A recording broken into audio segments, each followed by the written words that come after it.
Hey friends, welcome to another episode of Not Your Mama's Podcast. This episode title is called 3 Habits to Get Out of Your Own Way. In this episode, we are speaking with Shavannah Speaks Moore, who is a portrait of resilience and grace. She is an entrepreneur, a speaker, life coach, and corporate master trainer. Her goal is to empower women and leaders to become all that they desire. As a woman who has experienced many hardships in life, including but not limited to poverty, molestation, and depression, Shavannah has not allowed these obstacles to hold her back. Instead, she has used them as a catalyst to push herself forward. Shavannah, it's such an honor to have you on. Thank you so much. Can you give the audience a little bit about your background and how you got to where you are today? Yeah, definitely. First of all, thank you so much, Cristina, for having me on your podcast. I'm so elated to be here. And thank you for the amazing introduction. Hi, world. So my name is Shavannah Speaks Moore. I'm a master storyteller and life coach, and I essentially help world-class leaders elevate their mindset, their message, and their money. And I do that in various ways, of course. So just a little bit about my background. In 2013, November 25th, to be exact, I was laid off from my corporate job. I had an extensive background in mortgages. So I was working at Wells Fargo, and I was laid off from my job. So I literally dived directly into entrepreneurship. Now, I had no experience, knew nothing about entrepreneurship, didn't know what that looked like, but I just knew I had to figure something out. So I dove in and I really just started following my passion. I started with a catering company, essentially. It turned into a global women's movement. We went on tour, and it became like the ultimate ladies' night out. So what ended up happening is during that time, although my career had taken off successfully, I really hit a space of being in this void. And in that space, I became very depressed and suicidal, and I just really needed to find a way out mentally, physically, and emotionally. So that kind of led me down my personal development journey, the spiritual journey, and kind of led me to where I am today. So now I coach women and leaders all over the world how to do the same thing. Well, that's amazing. So now that I have you on here, what are 3 ways that we can get out of our own way? Because I know that the reason why people don't go after what they want is because of themselves. It's because of their mindsets. It's because they just are in their way. So how can we break these blocks and these barriers?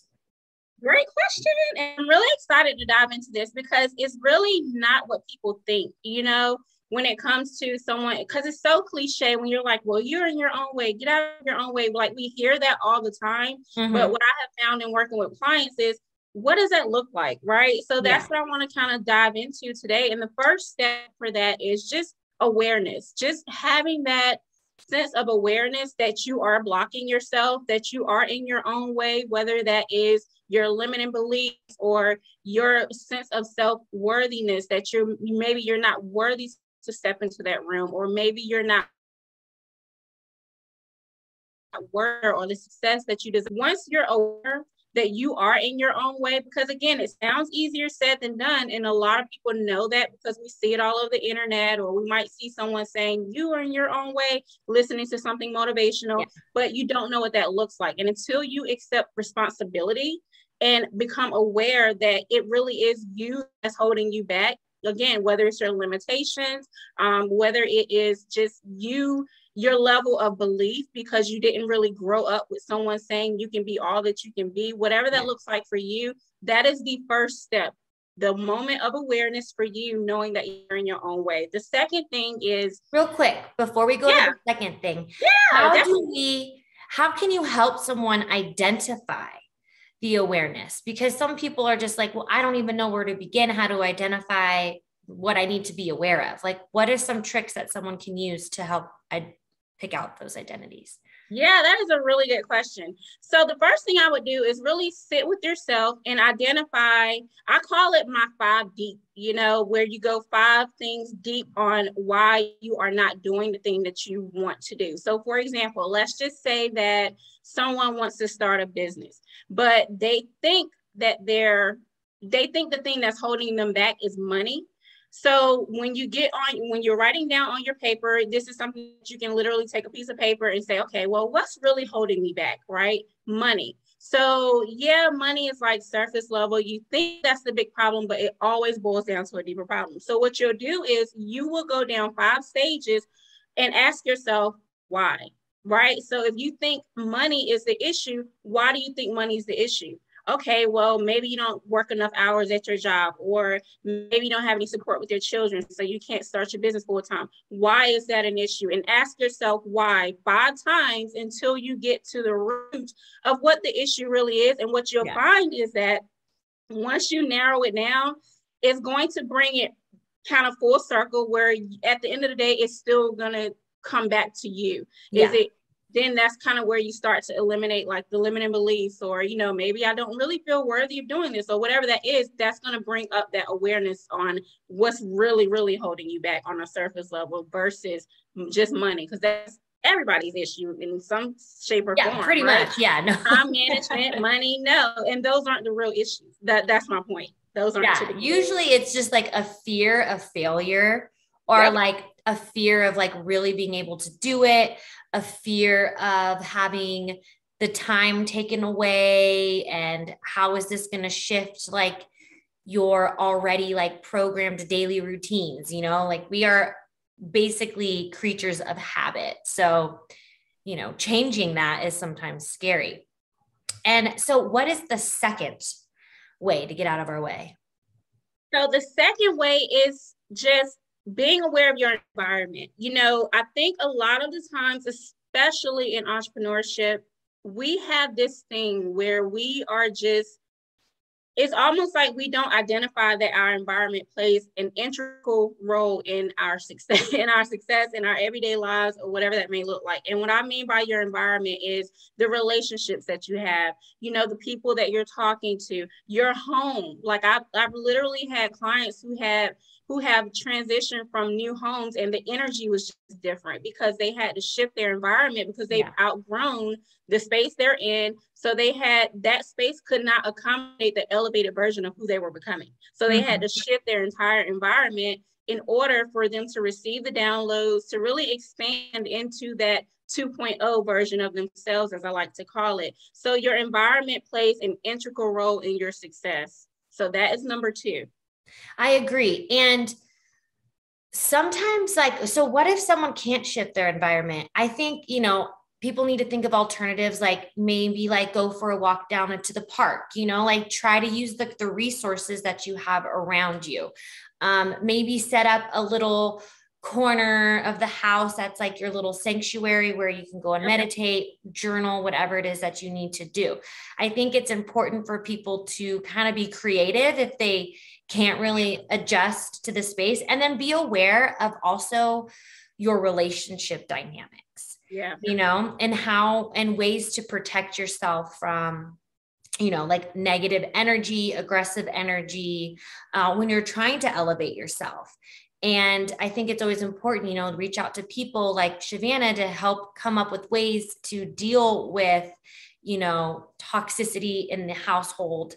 If people are feeling trapped, or, and you really brought up some really good points, Cristina, because that is one of the dilemmas that a lot of people have. They may say, well, and even with myself, like jumping into entrepreneurship, I didn't necessarily have space that could accommodate what I actually wanted and who I was evolving into. So I brought it to me, right? And the way I am designed, I don't know if you know anything about human design, but as a 6'3" projector, one of the things that I have to embody is space, so that whether it's going to the mountains, whether it's nature, whether it's taking a walk, whether it's sitting by the water, because I have to have space to allow my creativity to come forward. And if I am feeling trapped, or if I'm feeling overwhelmed, like I think when you and I first talked and I told you, hey, I have 5 children, and you're like, what? Holy crap.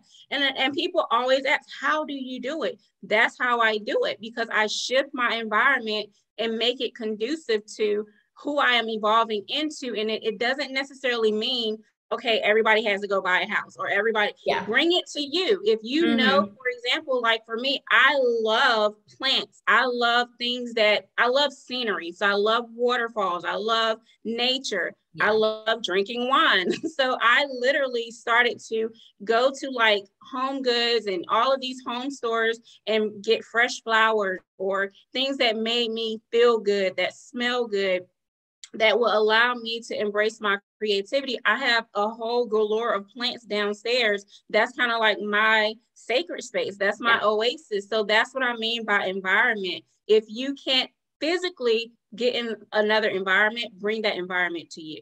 Exactly. And I also think it's important, try to carve out time for yourself, whether that means like waking up, before the kids get up, like a half hour, an hour before. I mean, sometimes it's dreadful. It might be 5 if your kids wake up at 6, but I've even noticed in myself how much of a difference it's made in my life, waking up just a little bit earlier before them, get my workout in, listen to my I am affirmations. It really up levels your mood, and then you're ready to show up better for your kids, your spouse, your friends, your workplace, whatever it is, if you just give yourself that time, because no matter what happens during the day, you know that you've been taken care of. Exactly. And that is number one. Yeah. Self-care is definitely number one. I can't even imagine my life without that at this point. Yeah. Okay. So the third thing that we need to do to get out of our way. Yes. So the third thing is boundaries, setting boundaries. Oh my gosh, this was like so freaking huge for me, because when I transitioned from having a corporate mindset, the 9-to-5 mindset, to full-time entrepreneurship, I found that, for one, the people like my family and friends, they would just call me all times of the day wanting to chat. And I'm like, I'm working, guys. So it was almost as though when I was working from home, they didn't really respect it. And I'm not going to say they didn't respect it. They probably don't know what they don't know. But I felt disrespected. I'm like, hello, I'm still working. Even though I'm still working at my office space at home, I am still working. I have to still run a whole business here, right? So I had to really figure out a way of setting boundaries. So what I started to do is, for one, I had a conversation with my family in my household, and I said, listen, this is what mommy does, and these are the hours that I would need to implement to my business so that I can create the lifestyle that we have today, right? So I can't just be available for everybody at all times, because again, like you said, if I don't take care of me first and set those boundaries, then I'm going to find myself overwhelmed, overexhausted, burnt out. And that is just not the lifestyle of abundance that we are designed to live. So setting boundaries is key and essential to our everyday lives, whether it's your career or your business. And we have to learn how to set those boundaries. And another thing that I would do too, as it relates to like time management, for example. So let's just say that I'm working on a really healthy project, and my children are here, they're running around, and I did homeschool for like the past 2 years. So you got to think I'm literally running a lot. Business. Yeah, I'm running a full-time business. I have a team. I have 5 children. Like, it was just a lot. So I started to set incremental times. So for example, let's just say that I'm launching a course, or I have a media interview, for example. I would set a timer, and I would take at least 60 to 90 minutes and just focus solely on that thing. I would turn my phone off. I would turn off social media. Any distractions that will eliminate me from focusing wholeheartedly on that project at that time, I eliminated it. And what I found is that allowed me to get more work done in a small amount of time. And this is really especially good for people that work a 9-to-5, and they're like, oh my gosh, I really want to start this business, but I don't have the time. You have the time, I promise you. And I do like a whole time management training where I break down how much time we actually have in our weeks to get extra stuff done that we spend on unnecessary stuff like scrolling social media. Totally see what everybody's doing. So set those Netflix and chill. Yes, exactly. So set those boundaries, and that way you can elevate to the next level. And that is really one habit that I implemented that changed the whole entire game for me. Yeah. I mean, time manage. I'm a time Nazi. Like I always have to be on time. Like I'm crazy about time. Like I could never be with someone who did not have good time management skills. But within my limitations of what I have with my kids, I needed to be more structured, to be able to give myself time. Like, yeah, okay, I have my time with the kids, but I was just giving all of my time to them. Mm-hmm. And I was lacking what I needed to do for myself. So I was like, okay, I need to just structure this differently. And it's made a huge improvement. Like I mentioned earlier, just kind of waking up, getting my workouts in the morning, instead of trying to fit it in wherever I can during the day. It just, because it would never end up happening. And it's really a game changer. So I like that you mentioned that as an example. And the timer thing is also really amazing. And I've noticed with my children, like, okay, we have 10 more minutes. I'm going to put the timer on. When the timer goes off, that's it. Like you can continue playing, but mommy's got to go do her thing, So it's definitely a great parent hack. And I'm sure it's really helped you. I mean, honest homeschool business, 5 kids. I mean, I couldn't even imagine. Most people's head would explode.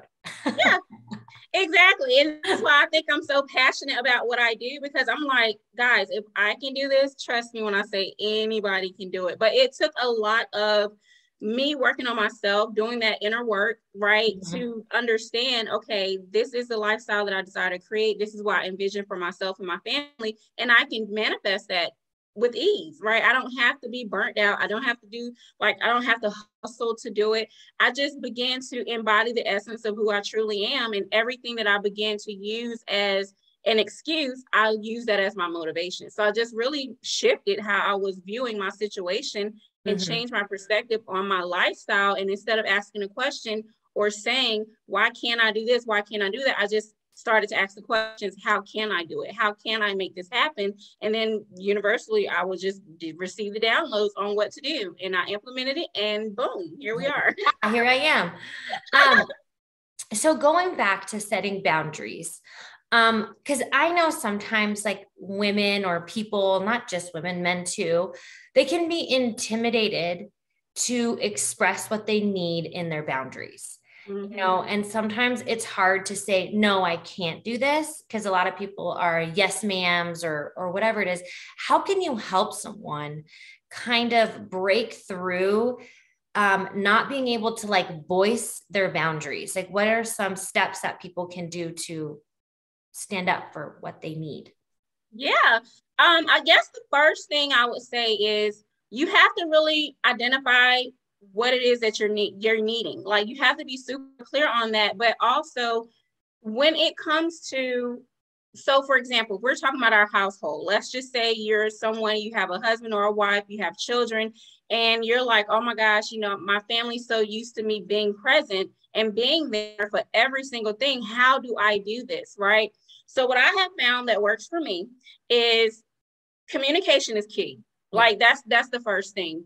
What is it that you really want? If you're super clear on your goals and you know that your family plays just as of an important role as you do in your success. So at the end of the day, they're kind of like equal to someone you would maybe hire as a coach or an employee, because they have to also hold that space for you to evolve and to elevate. And just knowing that, it can shift your perspective on how you show up so that it can be well received, right?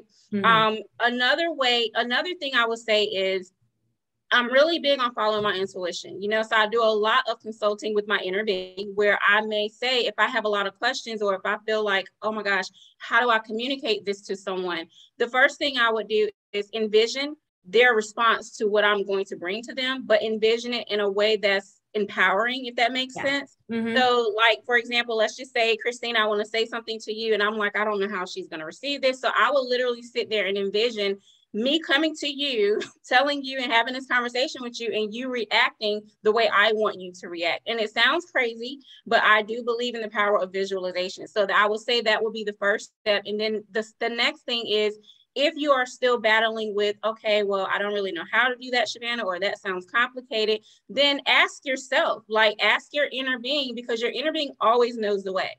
And just ask your inner being, how can I communicate this to my family or in my relationship in a way that they can receive it, that is received, but it's not looked at as, oh, well, you don't have time for us, or, you know, you're just putting us to the side and you're putting your business first, because we all deal with mommy guilt, right? Let's just be real. Like, it's one of those things where when you're around your kids and your family so long, even if you go out of town, you're like, oh my gosh, you know, am I doing something wrong because I want to spend time? Like, we all experience that, but just know you're not alone, right? You're not alone. And the best thing I can say is you have to make that decision, and you have to communicate that in a way that everybody's going to win at the end of the day, because when you win, your family wins. Yeah.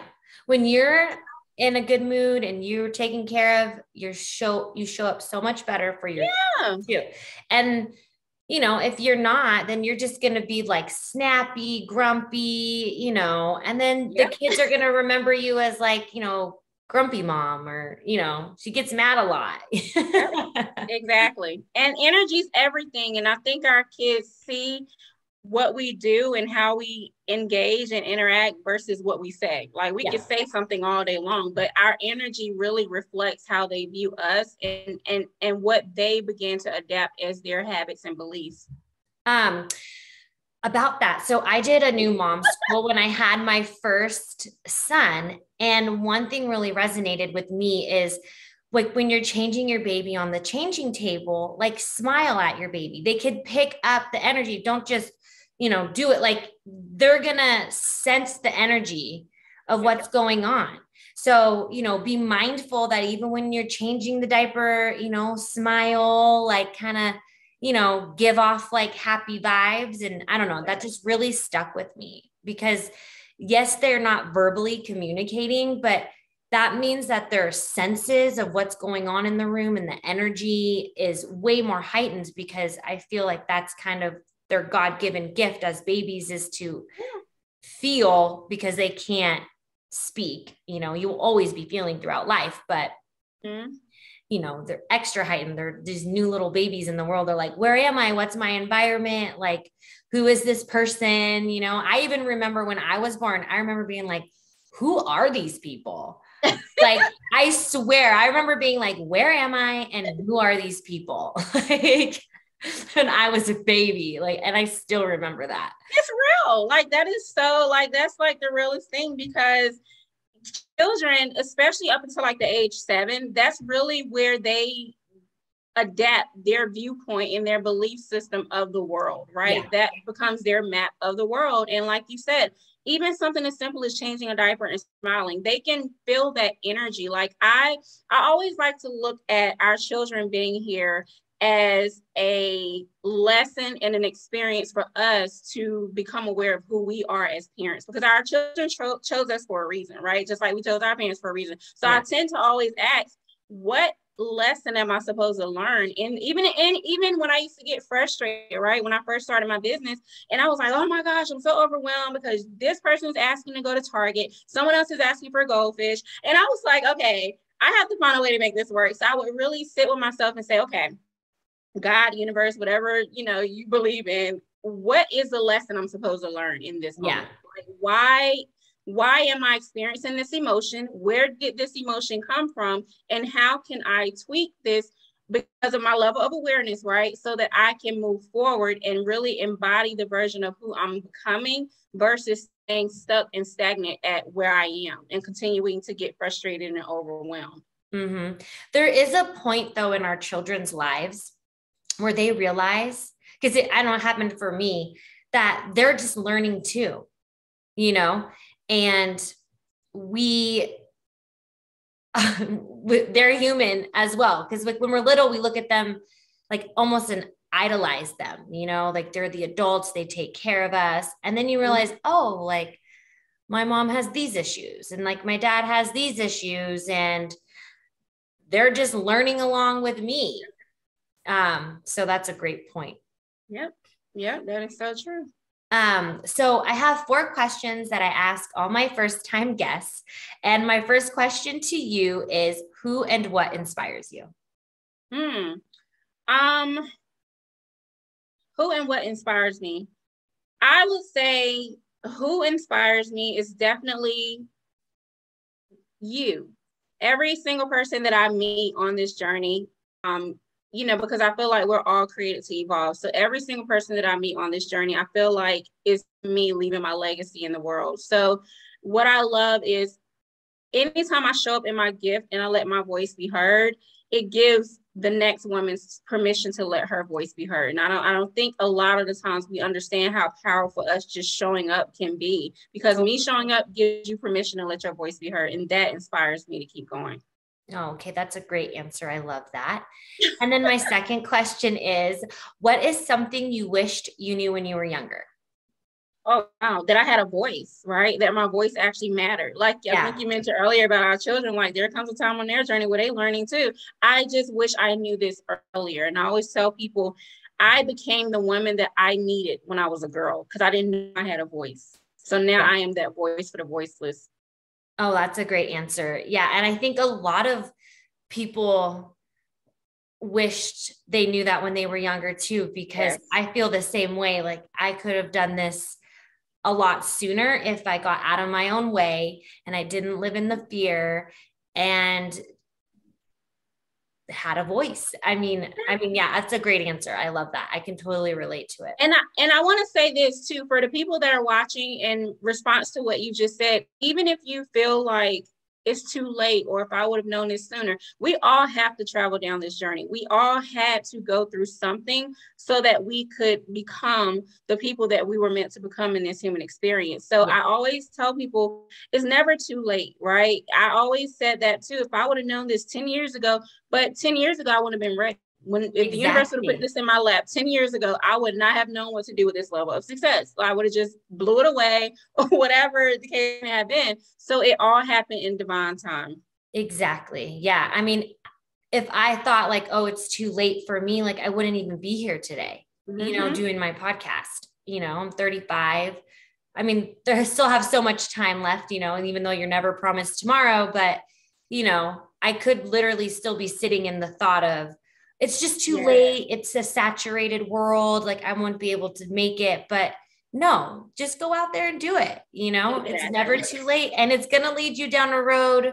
Who knows, like that you could have never dreamt of, that was better than you even thought of. So yes. So my third question to you is, what's the essential part of your daily routine? Definitely personal development. I just believe that personal development and gaining the confidence to even walk this walk and the courage to walk this walk, it really starts from within. And personal development is almost like a muscle, right? It's just like if someone goes to the gym, you're not going to have a six-pack overnight. Like it's a muscle you have to continue building. So that is an essential part of my day. Every single day, I never let a day go by where I'm not listening to affirmations or looking at something motivational or doing my I am statements or, whatever that looks like for me in any given day. I'm always embodying that 2.0 version of myself and responding as that 2.0 version of myself. But in order to do that, I have to be indulged in personal development. Totally. You got to walk the walk if you're going to talk the talk. And that's how I felt with this. Like, I'm really trying to help empower women, but I need to be empowered myself, and I need to know the ins and outs of really how to live that life. You could talk about living that life, but you got to really live that life. And by you really living that life, then that puts you in that vibration of attracting the life that you want, Exactly. So my fourth question is the best advice you've ever received. I received a lot. I would say one of the things that was such a pivotal word for me was when I first left Wells Fargo, and I had a mentor, and I remember when I called him the day I got laid off, and I was boo-hooing, and I was like, oh my gosh, what am I going to do? And he said to me, Shavannah, you are successful, walk in it. And I was like, that's nothing to say to somebody. I just lost the job. At the time, my husband and I were separated. What am I going to do? I don't have any money saved up. I don't receive that. But that word stuck with me to this day. And I remember putting it all over my mirrors, downstairs, upstairs, in the bathroom. And every day I would wake up and it would say, you are successful, walk in it. So I had to own it eventually, because I've seen it so much, it became repetitive, and subconsciously, that's what I started to attract. Perfect. Yeah, I have, how can I have fun today?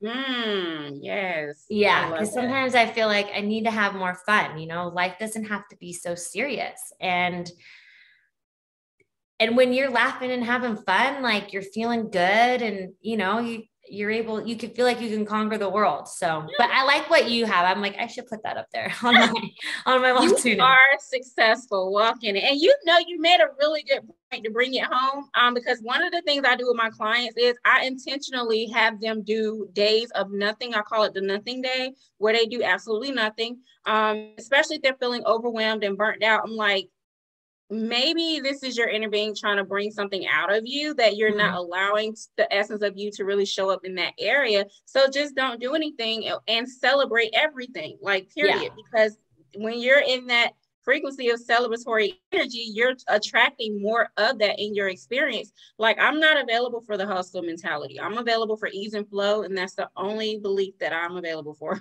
Exactly. Not work harder, but smarter. Yeah, seriously. All right, Shavannah. Well, thank you so much for coming on the podcast. It was such an honor to have you on. Do you have any last words before we go? Thank you so much for having me. And I hope everyone that watches this gets something from this. And one thing that I do want to say is, in this season, learn how to trust yourself just a little bit more, because I found on our journeys, you know, we put so much power in the hands of other people when that has absolutely nothing to do with our destiny. But the more you can listen to yourself and trust yourself, you can take that next step. Like Martin Luther King said, you don't have to see the whole staircase. Just take the next step, and your version or your vision will be unfolded for you gradually. So just learn how to trust yourself a little bit more in this season. Well, that was a great way to end the podcast. And if you guys want to get in contact with Shavannah, all of her information is down below in the show notes. Don't be shy. Reach out and say hi. And I hope to see you guys in the next one. Bye. Bye. Thank you for listening to this week's episode of Not Your Mama's Podcast. If you're enjoying the show, please feel free to rate, subscribe, and leave a review wherever you listen to your podcasts. We really appreciate it, and we'll see you in the next one.